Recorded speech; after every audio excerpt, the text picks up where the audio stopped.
The phantom silently approached, scattering gloom and mystery through his air. His face was concealed by a black shroud, leaving nothing visible except for one outstretched hand. The spirit neither spoke or moved, and Scrooge was filled with dread, while asking if he was in presence of the ghost yet to come, who would show him the shadows of the things which would happen in the time before them. He received no answer, just a short contraction of the garment, as if he had inclined his head. He prepared to follow him with an uncertain horror and thrilled by seeing behind the dusky shroud ghostly eyes fixed upon him. The phantom pointed straight before them, and Scrooge found himself in the heart of the city among the merchants.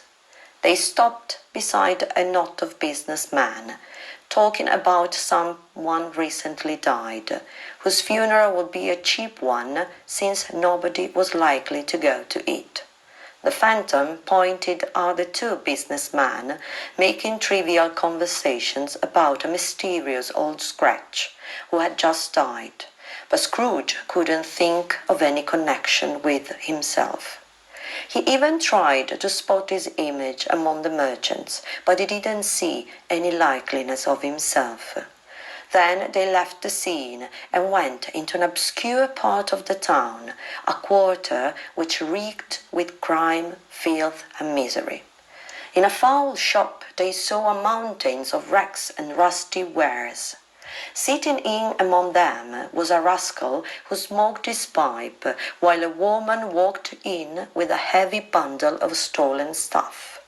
Then another woman came in, followed by a man.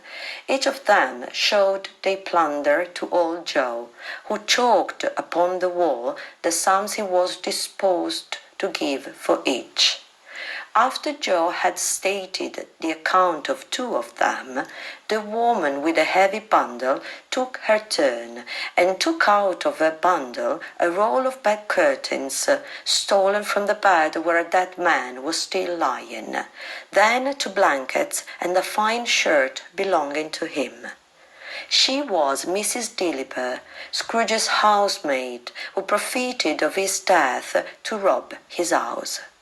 Scrooge listened to this dialogue in horror, thinking that his life could tend that way. Then he found himself in a dark room with a bed lit by a pale light. On it was the body of the dead man, whose face was covered with a veil. He thought of raising it, but he had no power to do it. He asked the spirit if there was in town any person who felt emotion caused by this man's death. The phantom revealed a room where a mother and her children were.